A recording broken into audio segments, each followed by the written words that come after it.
बिहार की राजनीति को अगर एक शब्द में समझना हो तो वह शब्द होगा डर। कैसा डर? डर बंदूक का, डर बाहुबल का, डर जाति का। यही बिहार की राजनीति की पहचान रही है। ये आरोप नहीं, इतिहास है। लेकिन आज का सवाल अनकंफर्टेबल है। क्या बिहार अब डर से आगे बढ़ रहा है? क्या सुर, संस्कार और संवेदना बंदूक और बाहुबल को चुनौती दे सकता है? क्योंकि राजनीति में एक ऐसा नाम आया है जो ना डर फैलाता है और ना ही धमकी देता है, फिर भी चर्चा के केंद्र में है। नाम है मैथिली ठाकुर। बात है 90 के दशक का। बिहार नॉर्मल फेज नहीं था, वो सर्वाइवल का दौर था। चुनाव मतलब पोस्टर नहीं, पावर शो, डिबेट नहीं, डोमिनेशन। नेता वही था जिसका नाम सुनते ही इलाका चुप हो जाए।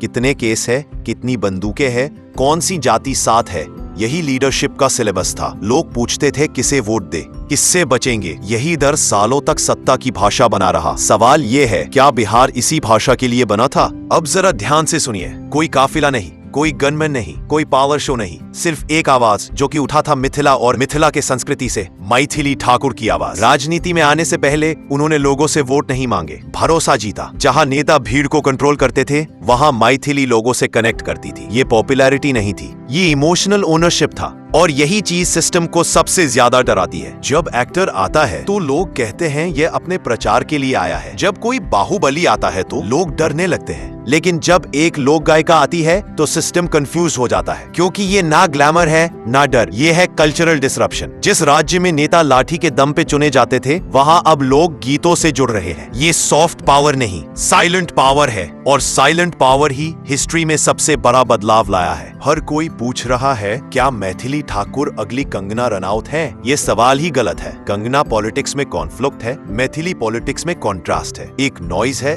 दूसरी सिग्नल है। एक पोलराइजेशन है, दूसरी रिप्रेजेंटेशन है। बिहार को अब ये नहीं पूछना चाहिए कि मैथिली कौन बनेगी, बल्कि ये पूछना चाहिए, क्या बिहार पहली बार बिना डरे किसी को नेता बनाना चाहता है? मैथिली ठाकुर के पास ना क्रिमिनल रिकॉर्ड है, ना कास्ट मसल, ना पॉलिटिकल इनहेरिटेंस, फिर भी वो रेलेवेंट है। यही बात ट्रेडिशनल पॉलिटिशियंस को अनकंफर्टेबल करती है, क्योंकि अगर ये मॉडल चल गया तो पॉलिटिक्स का एंट्री गेट बदल जाएगा। और जब गेट बदलता है तो पावर स्ट्रक्चर टूटता है। बिहार ने सब देख लिया। जाति ने दिया विभाजन, बंदूक ने दिया डर, बाहुबली संस्कृति ने दिया बैकवर्डनेस। अब सवाल सिंपल है, क्या बिहार को फिर से ताकतवर नेता चाहिए या पहली बार रिस्पॉन्सिबल रिप्रेजेंटेटिव? मैथिली ठाकुर कोई गारंटी नहीं है, लेकिन वो पॉसिबिलिटी है। और चेंज हमेशा पॉसिबिलिटी से शुरू होता है। फैसला अब नेताओं का नहीं, जनता का है। क्या बिहार अब भी डर से वोट करेगा या पहली बार संस्कृति, संवाद और समझ से अपने लिए सही नेता चुनेगा? कमेंट में साफ लिखिए, मैथिली ठाकुर, चेंज या चांस, क्योंकि ये चुनाव सिर्फ सरकार नहीं, राजनीति की दिशा तय करेगा। बाकी आप समझदार हैं, आप अपने डिसीजन खुद ले सकते हैं। आपकी राय क्या है? कमेंट में लिखिएगा। धन्यवाद।